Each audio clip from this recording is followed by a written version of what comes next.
the Pledge of Allegiance. So, a few more walking in.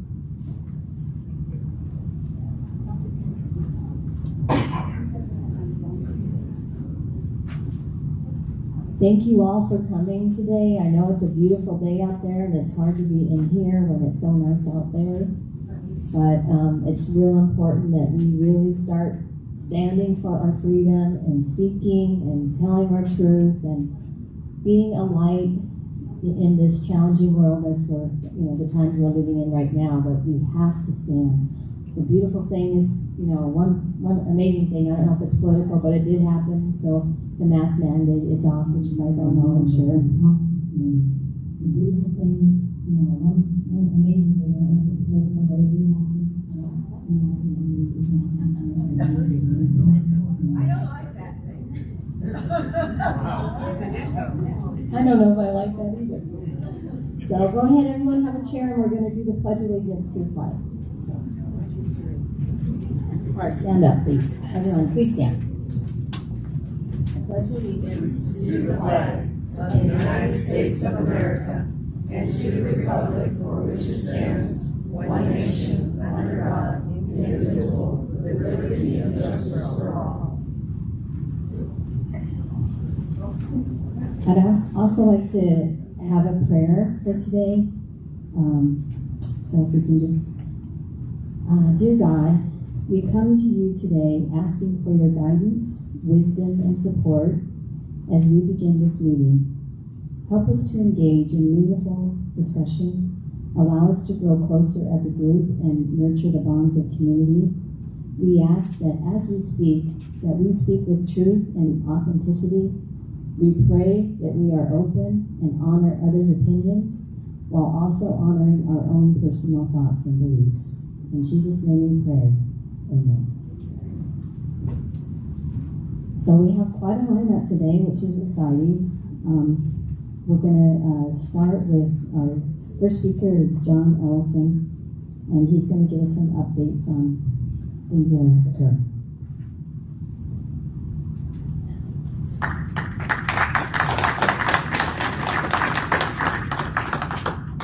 I just about didn't make it.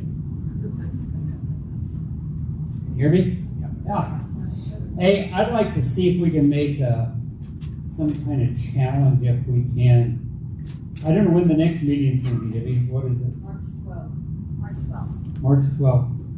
I'd like to see if we can get a challenge to bring somebody with us, no matter what. Let's see if we can fill this room in all the way up, all the way across here. Whatever we got to do, but we need to get people in here to hear what's going on. This one right now is one of the most powerful group in Elko County right now. Well, I think we need to push that, and we need to get behind the guy over here in the hat and the red shirt and fill them tables at the Lincoln Inn. I think that's going to be important also. But I'll give you an update. I'm kind of worried about what's going on around the country. I'm going to hit that first before I hit local. I'm kind of worried what's going to happen. Russia's getting ready to attack. But you go back and look at history, he's doing the same thing Hitler did. And I think this thing's going to open the doors and create more problems than what we can. Thank God the truckers are out there behind us and they're being conservative, but what we need to do is just make sure you got water, food, and stuff, put back, because you don't know what's going to happen. And I'd rather be wrong and not need it than need it and not that. So you guys be prepared if you can. If not, we'll go to some of our friends' house and move in with them. There you go. Right now, of course, the governor, he did lift the mask mandate. He did do that, but I think that was a political ploy, and I don't think it's going to last. Who knows? I hope it does. But I'm still worried about our children and our schools still have to wear masks. And I don't know what we're got to do, but we got to find people to run for the school board. We got to look at every race out there. I don't care what it is. We need to put people in the school board. We need to put people in the city council. We got an election coming up with the county commissioners, and I see we've got a new candidate that's going to come publicly, I guess, this coming week. I know, Rex, you probably know who that is, but he's going to run for the position of Ellison seat. So I think the man would be a good person for that seat. He's a good conservative, so I'm going to wait to let him do that announcing. But we've got to get behind these races. We've had a lot of calls this week from around the state, so people are starting to get worried. They are moving. I heard 2 new ones for Washoe County, one for down by Yerington. So there are people that's coming in right now that's looking at some of these seats. And we got to make sure the right person's in them seats. We got enough rhinos right now. We don't need any more. And if you look what's happening, some of our last elected officials in the Republican Party suck. I hate to say that, but we did create a Freedom Caucus, and I hope whoever takes my seat is going to join the Freedom Caucus, because that's important. We need to do that. I know Rex is probably going to talk about the schools, I hope. We need to do whatever we can to take a look at the school board. I don't care what anybody says. Forgive my interruption. Do you have a replacement recommendation for your seat, sir? Well, we usually don't do that till after close of filing, because it's just a habit. Because we got in trouble one time and come out and supported somebody, and then Ira Hansen jumped in, and it was a war. It was a knockout, drag out for almost a year at the legislature. So we always wait until after the closing, and then we'll come out and support that candidate. Right now, there's only one person who filed against my seat, or said he's going to run against my seat, and he's here. So I don't know of anybody right now that's filing. I did get a call from a county commissioner. I tried to call him back and see what he wanted, but I'm sure that he's thinking about it. He did call Robin Titus, so that I don't know. I was hoping that Rex had talk about what county commissioners are up this next term. Do you know? Eklund. I have it.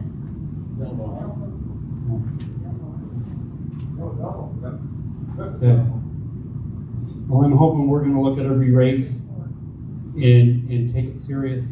I mean, this state, this country depends on us keeping a red wave running. And right now, we have a chance to make a red wave. We do. It's going to take every one of us. And who tells me that I'm going to try to bring people to this next meeting? And somebody raise their hand and say they're going to try to go out and get somebody to come in too? I am. Look at this. Okay, let's take this challenge and let's get some people in here. And then let's get behind how's the Lincoln Day coming? Lincoln Day is fine, John. I'm going to be talking about our precinct meetings. Okay. To get people to our precinct meetings and convention. That's what I'm going to talk about in a little bit. Okay, good. Okay, I know that I'm going to be gone twice or 3 times this month in Carson, so I'll be in and out.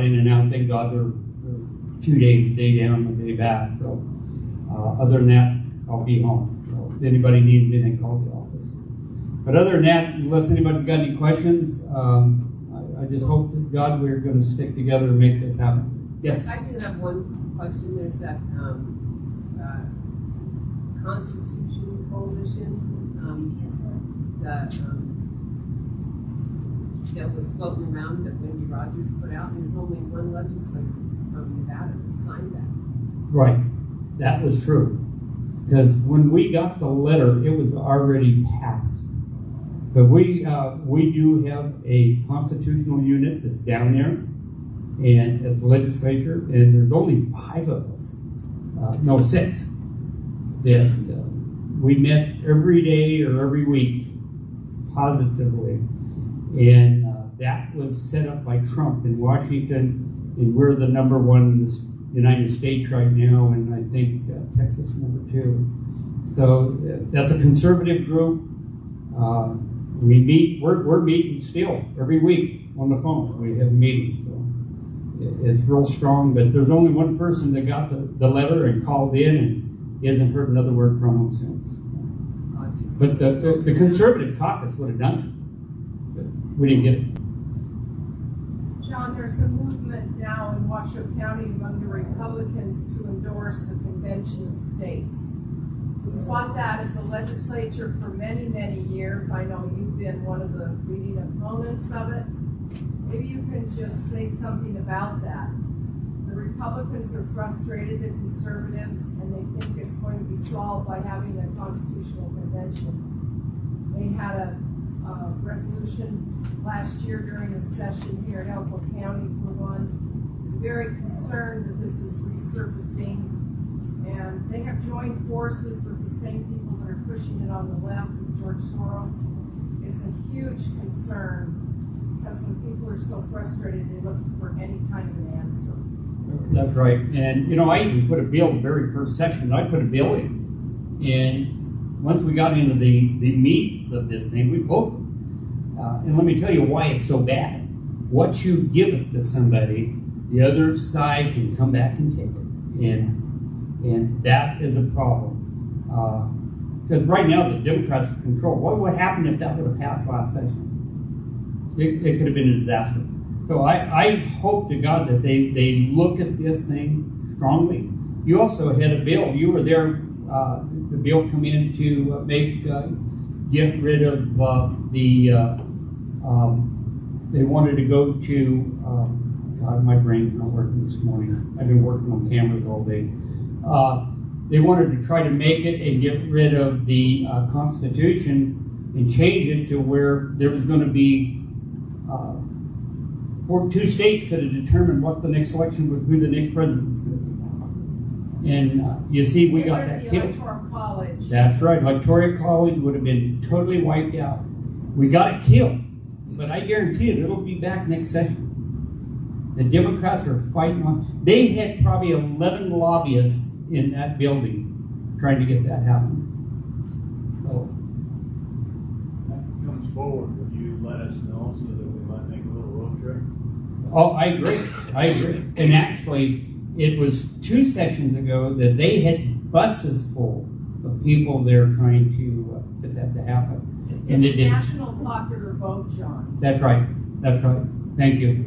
And they had Republicans and Democrats sign on to that until we got them in the caucus room. Says, I don't think you guys understand how much damage that could do, because New York, California, and one other state would determine who would be the next president of the United States.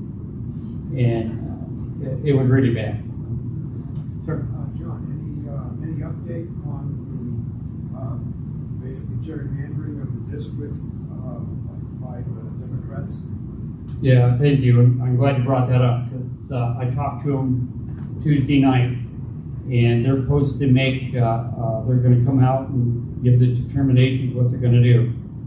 I don't see it happening. Maybe, Lee, if you heard any more, but they're supposed to have the findings from the legal counsel this coming week, because they only have so much time, but then it runs out. But they're supposed to have it back next week. So it may not happen. I don't know. I don't think we can beat it. Or you don't think we can beat No. it? I hope we can. I put money in it. Rex put money in it. Rex and I both signed on to the lawsuit. So how many from Elko County? I know that a couple ranchers did, but I think more I do. yeah. Or did you sign up? And that's important. I mean, I don't know. They got more money than sense, and they're using everything the governor's got.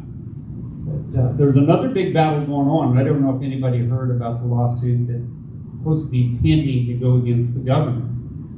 And this might be quite interesting between the dispensaries, the marijuana dispensaries, and the money that they give the governor. That might come back and be a pretty wild bunch. And I don't know if anybody's got any information on it, but there was $60,000 to get to the governor. And the tribe apparently voted against the dispensary, but he went ahead and approved it.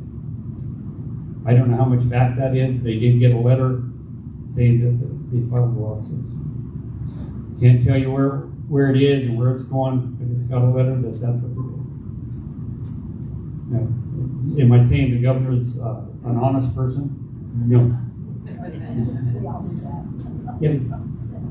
Something is going on. What's happening with the hospital and COVID-19? There's been something happening regarding that. I don't know. Maybe Rex, when Rex gets up there and talk, I know that the individual that come to me, which was Steve Tenney from Nevada, they did talk to Rex. I don't know whatever happened to that. You know, I turned it over, and but it's awful funny that it's not just selling to the hospitals around the United States. And that goes to show you how corrupt the system is when it comes to money. But I'm hoping, I haven't heard any more. I don't know, maybe Rex hasn't heard any more either, but it was turned over. So. And I talked to Steve, but that's his son. Yeah, they paid him back the money he paid in long as he said it was COVID.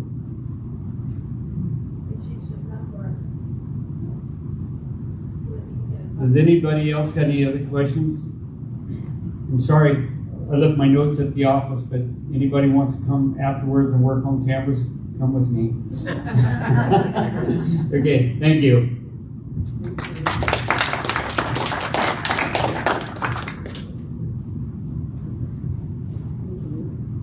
So,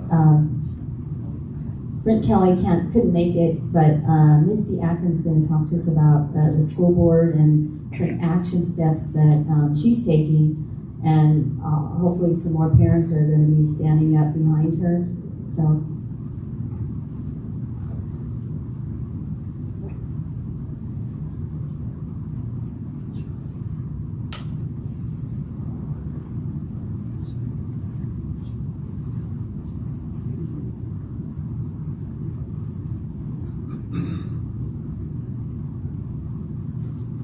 So as far as the positions that are available, I have some packets here for candidates that might be interested in running for any of these positions. There's a lot that are coming open. There's county nonpartisan offices within Carlin, Elko Township Justice of the Peace, Elko County Assessor, Elko County Clerk, Elko County Commissioner for District 2 and District 4, Elko County District Attorney, Elko County Recorder, Elko County Treasurer. The Sheriff is actually up for re-election this year. There's TV District Board, Seat A, B, and C. ECBA Board, Seat B. There's some positions open in West Wendover. And then there's the Elko County School Board, District 1, 2, 4, 5, 6, and 7. That is a lot of school board positions. Anybody that is interested, I have maps. I also found out recently that they are going to be, well, they've already submitted redistricting for the county of Elko, or for Elko County school districts. And I had a conversation with our interim superintendent. He told me that only one precinct would be changing, that there were other changes that could be made, but they were not making them. And I asked for the new preliminary map. And so far, it looks like that wasn't entirely accurate. They're moving Precinct 9 from District 2 into District 1, and they're taking a lot of other boundary lines and they're moving them. Some of them are only moving over by a street, some of them are moving by a block, but it seems quite opaque as far as them being transparent with the community, and that's been an ongoing issue for a while now. It's just becoming more glaringly obvious. They were notified at the end of January that they could do redistricting. And if they don't do it now, they have to wait another 10 years for the next census to come out. But with that being said, the redistricting has to be done by March 7th, and it has to be filed with the county by March 7th, because the date for opening of the positions where you can file to run for any position starts on March 8th and closes on March 18th. So they're planning on presenting this to the school board on February 22nd. The school board is not going to have time to have a special meeting, a workshop meeting, or even discuss what is being proposed to them. Clayton Anderson, the interim superintendent, and Rob Salyer are the ones that are working on redistricting, redrawing the lines, putting the precinct in the other district, without any input from the public or the school board itself. The only school board member, to my knowledge, that's aware of it is Teresa Dastrup, and they're legally not allowed to talk about it, otherwise they'd be violating the quorum. So they haven't even been given the opportunity to say yes, or I don't really like how that's going, or that's perfect, I like it. It's all going to be presented to them on February 22nd, and they have to vote on it right then and there. If they don't vote on it and they choose not to make the changes, then they have to wait another 10 years. So they're really caught in a catch-22. It doesn't look good either way for them, because the reason why they're changing it is because, from Anderson's words, was that one of the districts was heavy.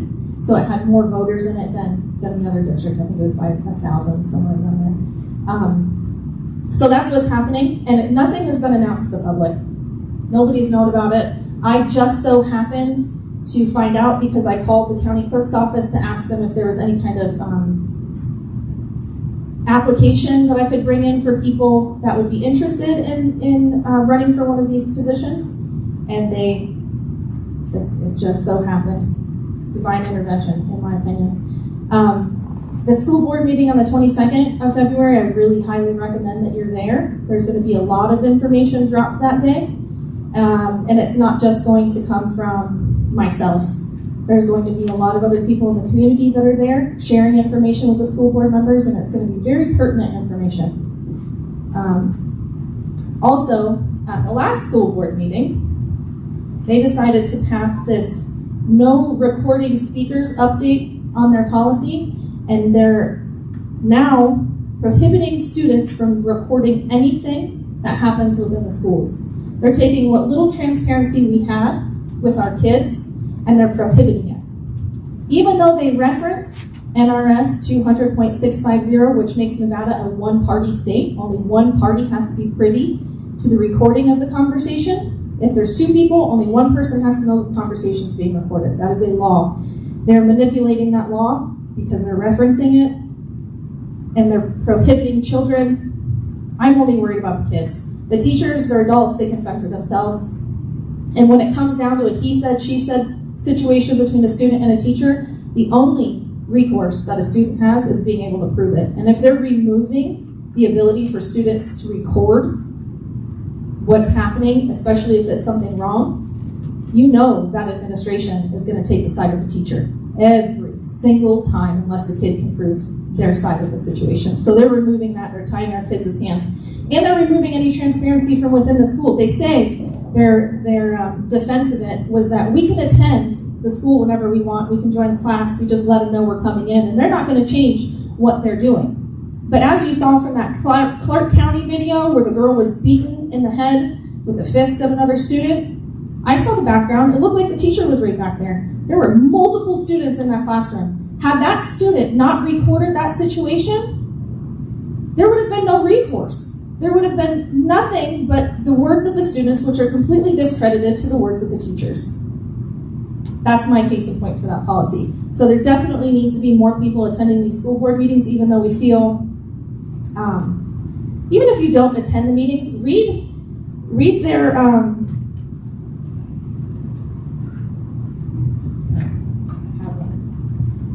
read their agendas. Read their agendas and see what's on it. See what they're doing. There's documents attached to those agendas so you can see exactly what they're doing.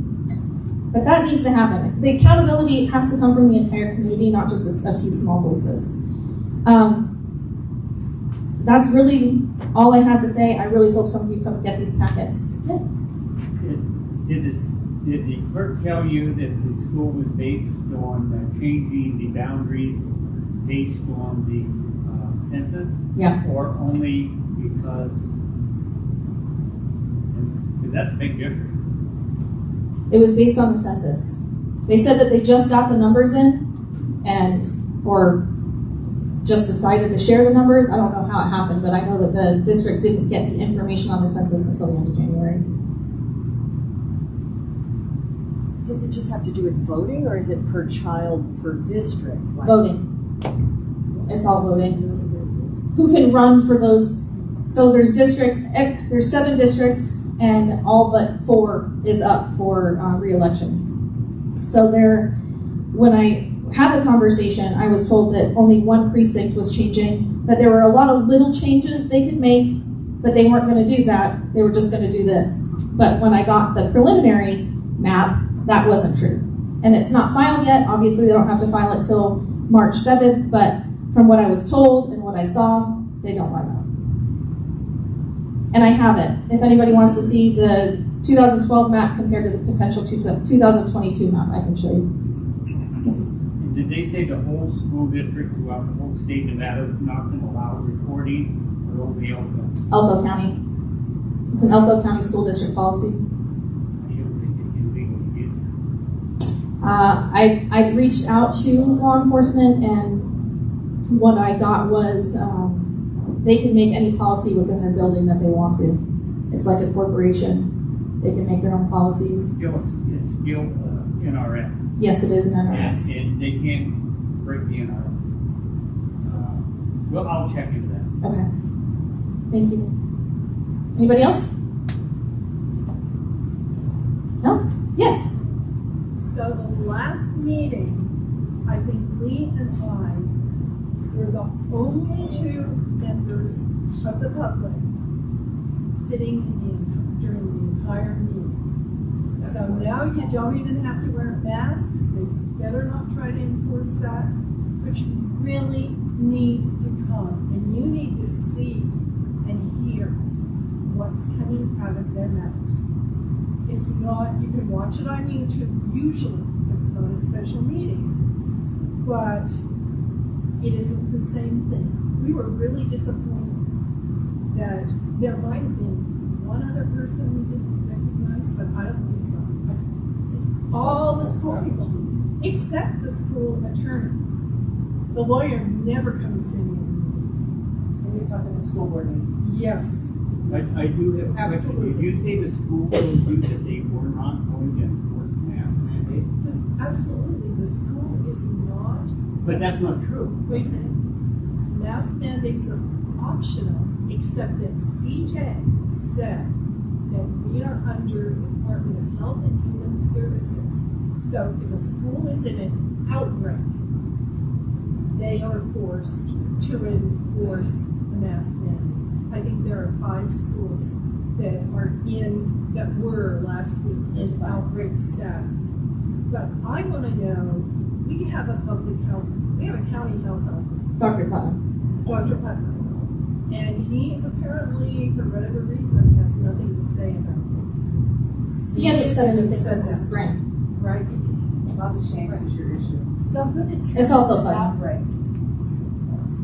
Pardon? So who determines if the school has had an outbreak? Is that the nurse? It's in that directive, in the school, one of the school opening directives, I'll find what they is, I can probably here, that says what percent is considered to be, or how many are considered to be an outbreak. Well, who It determines was it? 10 The nurse tracks it.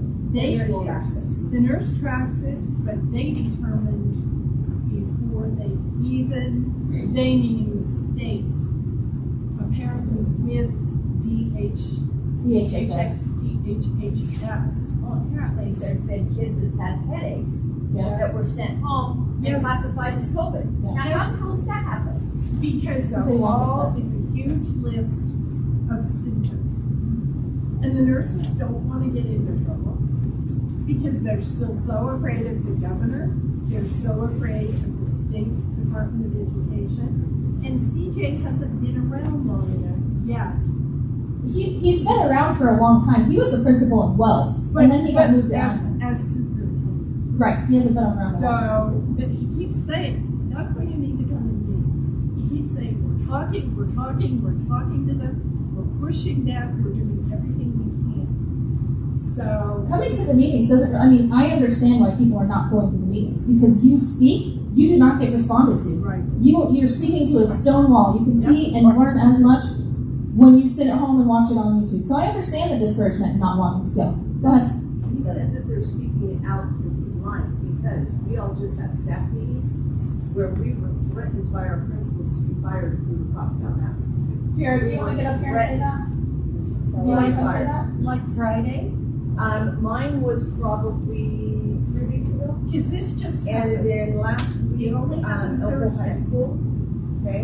And so, my principal and one of my VPs came down to my classroom because I sent a little message to them. And so they came down to the classroom and sat down and were talking to me about it. And I said, I'm done, because I don't wear my mask. And she said, look, I don't want you to write anybody up. I said, are you threatening me? And she said, well, I have to write people up because it's causing a division amongst our staff. And I said, okay, stop right there. I said, if you want to fire me, I won't use the language I used. I said, if you want to fire me, then fire me. I said, if this district wants to fire me over a mask, I said, then fire me right this minute. I said, because I'm not doing this anymore. I said, and you need to stand up for our kids. I said, because this is hurting. Oh, we just don't have the power. I like my job. I said, you do have the power, but you won't. So needless to say, I'm getting a bad evaluation for the first time in 25 years. The last school board meeting that I attended, we were removed by the Ellison County Sheriff's Office because we didn't have a mask on. Oh, you were one I was one of them bastards, yes. I got several calls from parents, from Wells, from Elko, from Spring Creek, and the parents said that the kids were threatened to be kicked out of school. They didn't keep their mask on. Mike, And that was last week. I think it was either last week or the week before. And the call I got from one senator the other day that told me that only ones that were really pushing the mask mandate was Elko County. Yeah. Yes. And I'm hearing Carson was considering maybe keeping the mask on for a little bit, but right now they're not. Washoe's not. Vegas is not. I mean, for God's sake, if anybody's going to have an outbreak, it'd be Las Vegas. And they're all getting away from it. But here we are in Elko County. Now explain that to me.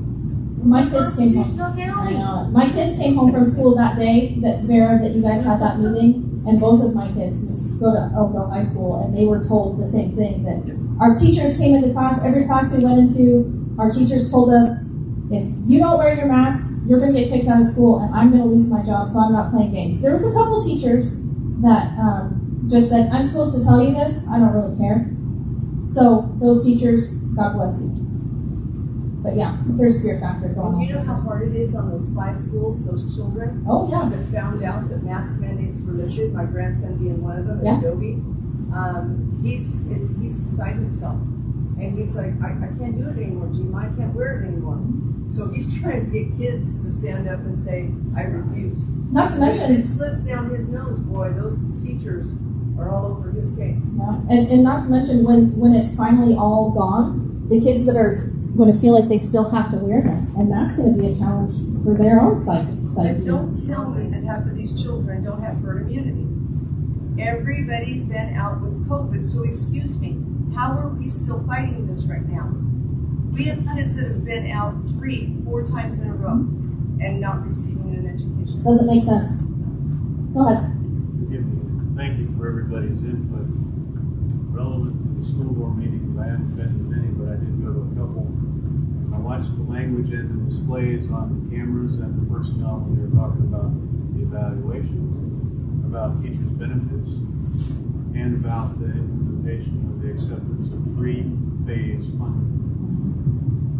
So, my outside observation, not having a companion, therefore not having children, but a future venture, that the legislative language included passing, if I'm not mistaken, the Patriot Reform Act, which validated teacher benefits, which I think was directly to the teachers union being an advocate. So that means I don't think anybody should work for free and not communist by nature. I believe the teachers work very hard. obviously, a good little spell.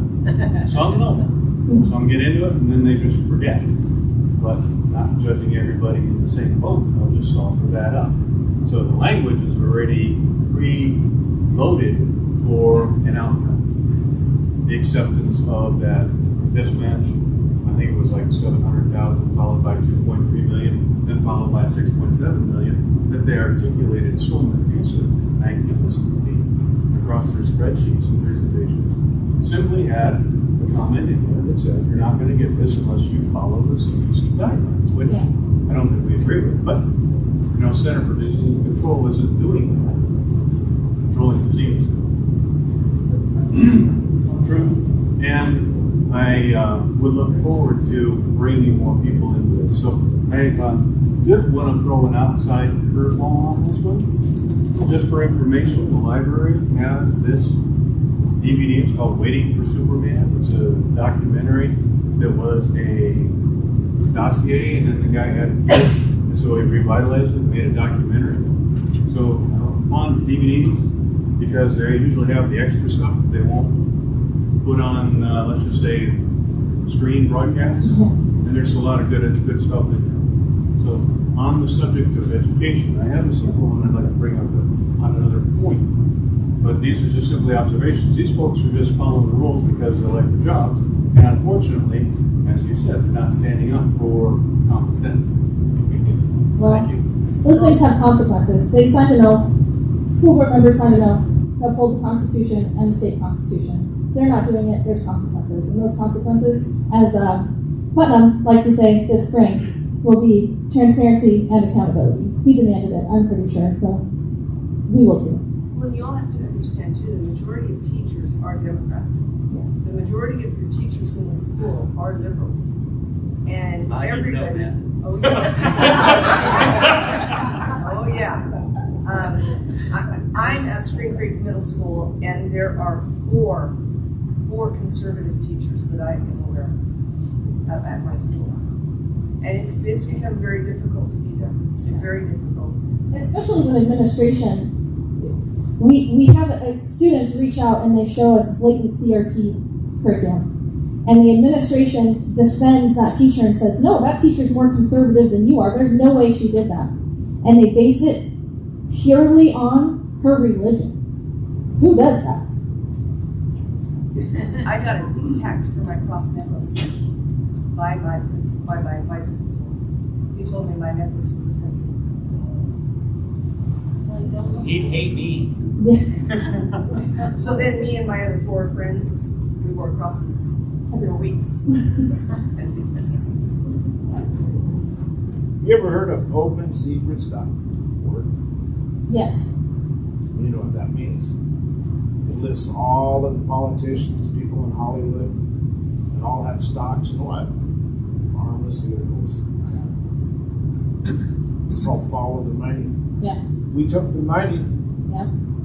So now these people are They sold our this kids out. coercion and being forced to do against their own oaths that they took. There will be accountability. The wheels of justice turn slow, unfortunately. Go ahead. Yeah. Misty, is Elko County having the same problem Washoe County is staffing in schools? Absolutely. Absolutely they are. I post every time the school district lists their jobs. Positions that they're trying to fill. And I think the last one that I posted, 15 or 20 positions. Yeah. And did you see the positions, Misty, from January 6th to February something that just did come open? Yes, that's the one I posted. There's like how many?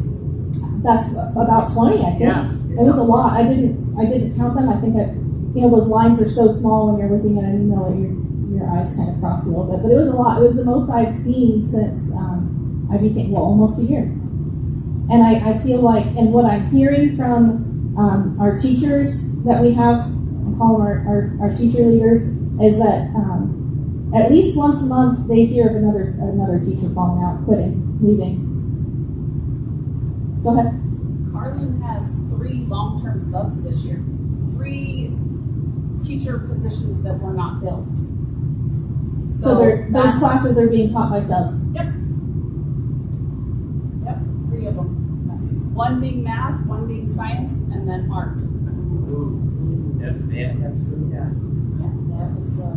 And the science subs, they've had numerous because one went out on maternity leave. No, it's not fair to any of them. And there's nothing being done about it. And on top of that, for these new teachers that they're hiring, they're offering what? The last time I checked, it was $7,000 bonus, 5 or 7,000. Is it 7? I don't know. I know for sure it was 5. I thought that I saw it went up to 7, but I could be wrong. So the teachers that have been there forever and have been putting up with all of this stuff are feeling slighted, and I don't blame them. The other thing that's been working in other places, talk about the school board being a Stonewall, how about just like being on their bonds? I like the way you grin on that one. Come to the school board meeting on February 22nd. Because I heard we're trying to get a lot of people together, have to have so much group of people per person on the school board to hold their bonds. No, they can lose their bonds after one point. Well, there we go. But Let's work on that. numbers is where you 2 is 1, 1 is none. Mm-hmm. The more you have, the better off you are. Well, okay, the 22nd, huh? Yeah. Be there the 22nd. All right. Any more questions? Yeah. You probably said this before, but forgive me, I have coworkers who I communicate with that have concerns as their children are getting old enough to come into the educational system. I'm still a pretty strong proponent of homeschooling. Yeah. We have recommendations in that direction. Homeschooling, I don't want to put the cart before the horse, but I know that there are small groups forming. I know that I can help anybody that's looking for curriculum from preschool up through high school. I have some pretty good contacts that are actually curriculum testers, and they get new curriculum really before anybody else does, and she's helped me along the way. My son is, he just turned 8 years old, and he's been able to read since he was 4. He started learning to read at 3, but he's been able to read since he was 4. He's already doing multiplication, and we just started division. But I don't want everybody to homeschool, please. Yeah, if everybody starts homeschooling, we'll recruit people like you, Vera. Because not very many are good at it. They come back to me and it's a bad deal. Absolutely. That's why we need people like you, Vera. You get fed up, you just come to us, and we'll put you to work. I never hear fully homeschool. I think that's it. Anything else? Stephanie? So, did you want to introduce me? No. No.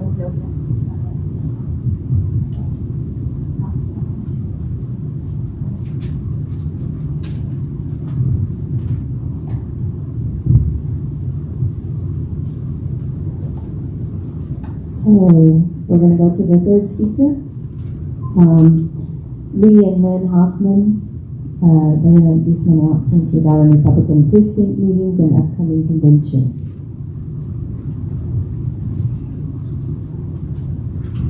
Still, for a while. Hi, everybody. So I'm the chairman of the Elko County Republican Party. Obviously, I'm a Republican. There are probably a few others of you in here who are Republicans. Not all. I'm sure that there might be some libertarians or some independent American Party or even nonpartisans. But we're all trying to go the same direction. I'm a Republican basically because overall I agree with Republican principles. That doesn't mean that I think that every single word of the Republican platform is something I agree with. And it doesn't mean that I think all Republican politicians are the same or have the same views as I do. But it does mean that in order to move us back from this horrible turn to the left we have to work together. And we may not agree with each other on everything, but I think those of us who do agree, I'll think I use the Ronald Reagan one, on 80% of the things, we ought to be trying to go the same direction. So, along those lines, we need to, it happens every 2 years, we start as a party with our precinct meetings and our county convention. And I'm going to throw out a different challenge for John's. It's going to be 1 week before that March 12th date. I'm going to challenge all of you, if you're a registered Republican, or you can change your registration and become a Republican, to come to your precinct meeting and help us to develop our platform, elect our central committee, so that the central committee are really my boss for the next 2 years.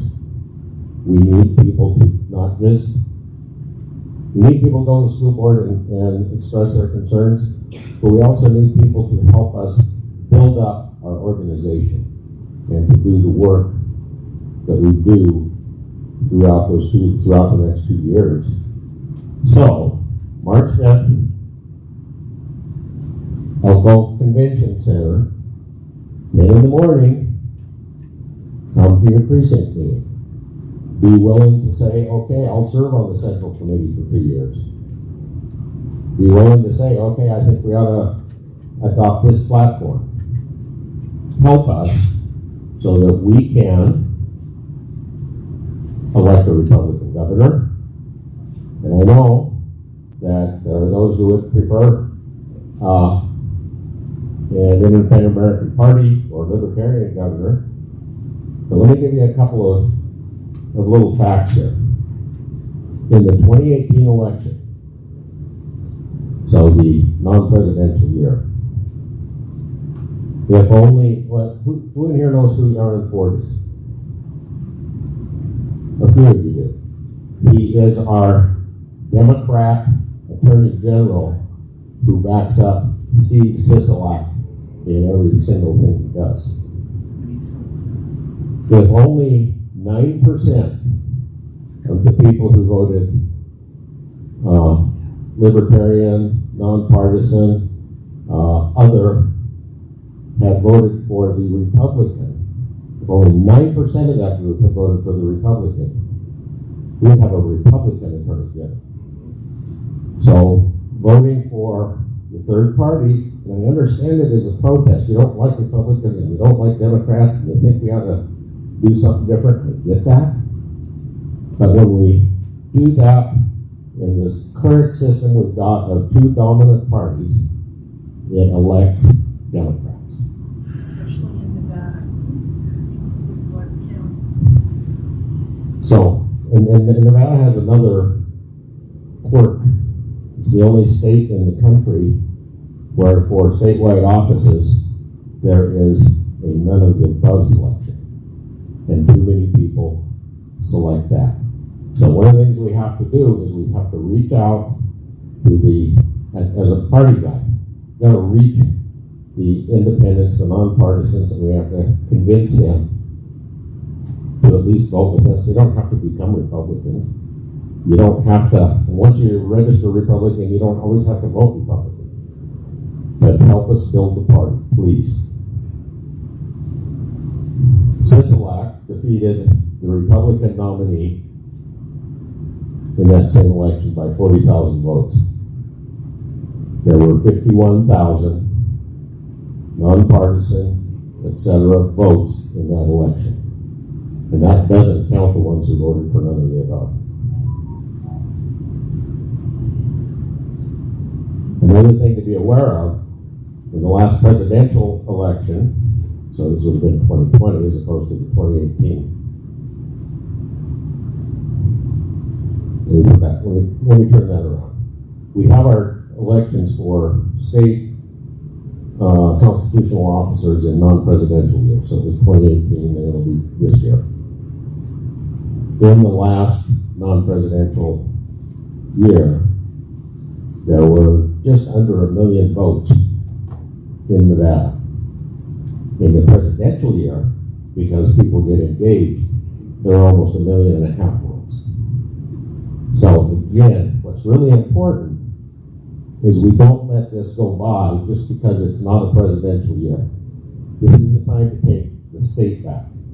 This is the time to elect a Republican governor. And I'll be honest with you, I'm not a great fan of any one of our particular Republican governor candidates at the moment. Joe Gilbert. But what I know is if we re-elect Sisolak and we turn the majority of the Assembly and the Senate still back to the Democrats, nothing will get vetoed. We need a Republican governor.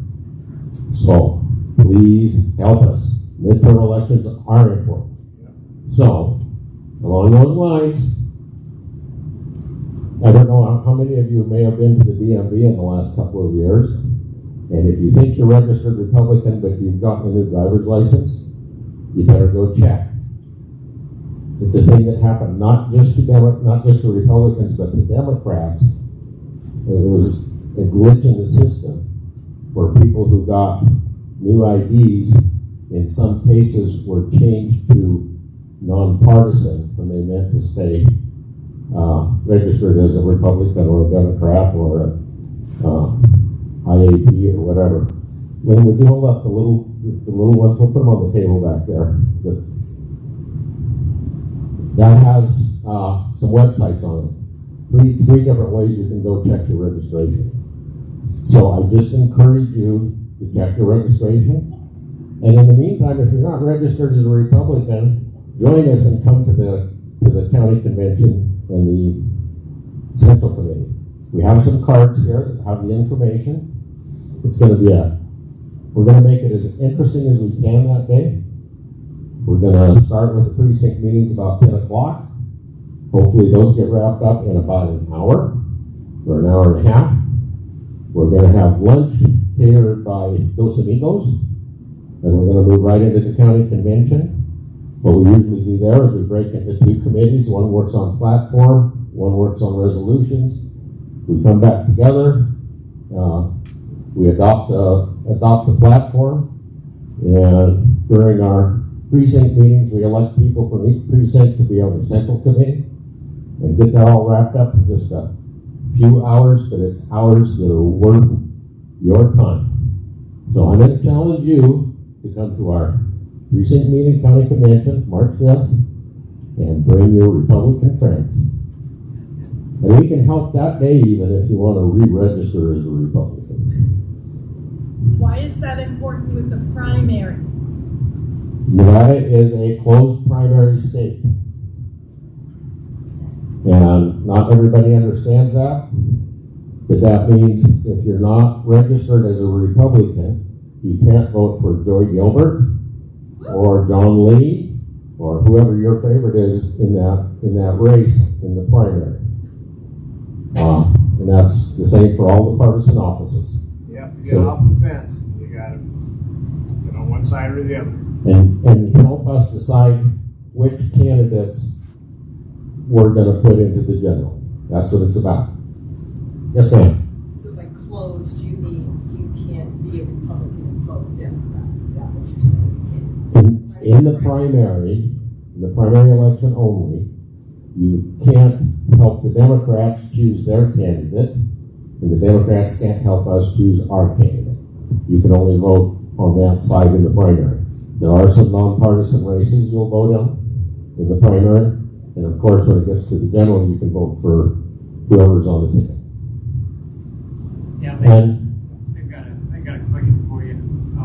I had several complaints come to me about people that moved to Vegas or Washoe, and they put down Republican and the woman marked Democrat, and they said, I'm a Republican. After they left, it come back as them being a Democrat. I turned that into the Secretary of State's office, and they said there's no way we can track it down. I disagree. And I think we need to have some place that we can contact other than the Secretary of State's office, unless we can do Secretary of State in, that we can take these complaints to. But right now, it's going on deaf ears. If that was a question, I don't have an answer for you. Well, it is, and I'm hoping maybe that we could take it to the Republican Party, or even the Democrats can do it. Say, look, this is the many complaints that we have. It needs to be looked, and whoever signed that at the division when they're doing their registration, they should have to put their initials down who logged that in. John, I just have to say that when I have gone through the process they do there, it comes out on a computer, and before you submit it, you look at it and you say, yeah, it's not just somebody doing a checkbox. They're changing it. Yes, ma'am. Thinking about the Convention of States. Well, the RNC. Okay. So the Republican National Committee has taken a position against the Convention of States. And I think at one point in time, Nevada had signed on to it, and then Nevada rescinded it unanimously in 2017. I was just going to say, and then Nevada rescinded it. But there was a point in time at which Nevada had signed on.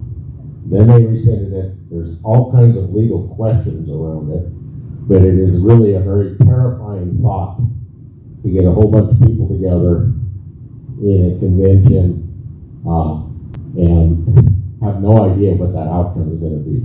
It can be taken over once you get to that point. So following up, after our convention and precinct meetings, we are going to have a lot of fun at our Lincoln Day dinner on March 25th. That's really our annual fundraiser. It'll be at the Boys and Girls Club. Again, it's going to be a catered dinner. One of the interesting things is that by that time, filing is going to be closed. So the candidates who we might get there will actually have filed. And we'll give some of these gubernatorial candidates and our Senate candidates a chance to meet and greet and talk to everybody. So put that on your calendar too. And Lynn has a bunch of cards. One stack of cards is giving you information about the precinct meetings and convention. And the other one is about Lincoln Day. And then for anybody who wants to check their registration, there are these 3 ways you can link into how you're registered at the Secretary of State's office. Anything else? Oh, I know. One of the things we're going to have at the convention, I believe we will have it by then, is there is a gentleman in Las Vegas who has filed 2 initiative petitions.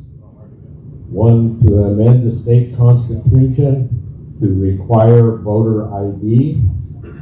One to pass some legislation banning all mail-in, not banning every mail-in ballot, but banning the requirement that all ballots are mailed and ballot harvesting. So we will be trying in Elko County, because in order to get these things actually on the ballot, you have to get a significant number of signatures in each CD and within each county. And we're going to have a target to try to get enough signatures for Elko County.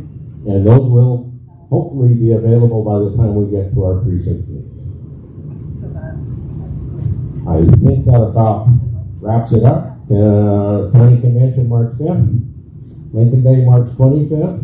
Come and help us turn Nevada red. Anybody have any questions? I just have a comment. Yes, sir. I've been a Republican all my life, and I have completely lost faith in the National Republican Party. I just did. In the Republican, all of the Republican committees, because of so many rhinos. I will go to the 5th to see if this is something that I want to participate in. But frankly, I'm a conservative, and I do not like what I've seen coming from the Republican Party. I don't like the monies that have been paid out to horrible candidates. I don't know who's making the decisions, but it's really aggravating to me. But I will show up on the 5th. Okay, Thank you. And again, all I can say is we can only do what we can do here, and part of that is give us guidance here, and we carry that as far as we can. It's